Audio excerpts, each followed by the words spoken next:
যে ৪৪ বিচারকের বিরুদ্ধে অভিযোগ তারা সবাই সিনিয়র সহকারী জজ ও জেলা জজ পর্যায়ের। তদন্ত করতে আইন মন্ত্রণালয়কে বলেছে বিচার বিভাগ।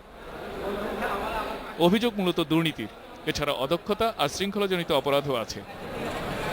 এরই মধ্যে অভিযোগ যাচাইয়ের পর এই বিচারকদের কারণ দর্শানোর নোটিশ দেয়া হয়। নোটিশেরও জবাব পাওয়া গেছে। এখন সেগুলোর ভিত্তিতে তদন্ত করছে আইন মন্ত্রণালয়। দিন দিন আরও নতুন নতুন বিচারকের বিরুদ্ধে অভিযোগ আসছে, আর সেগুলো আমলে নেওয়া হচ্ছে বলে জানা গেছে। নিরপেক্ষ তদন্ত করার জন্য এটার প্রক্রিয়া শুরু করে দেওয়া হয়েছে। তদন্ত রিপোর্ট আসবে, আমি তদন্ত রিপোর্ট দেখব। তাদের বিরুদ্ধে অভিযোগ যদি প্রমাণিত হয়, সেটা তো আইনই বলে দিবে আমাকে কি করতে হবে।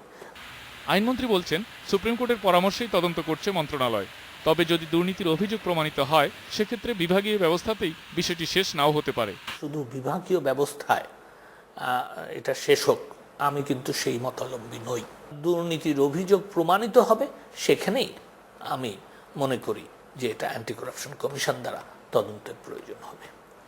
গত ৫ বছরে পক্ষপাত ও শৃঙ্খলাজনিত অপরাধে ১২ জন জেলা জজকে অব্যাহতি দেওয়া হয়েছে।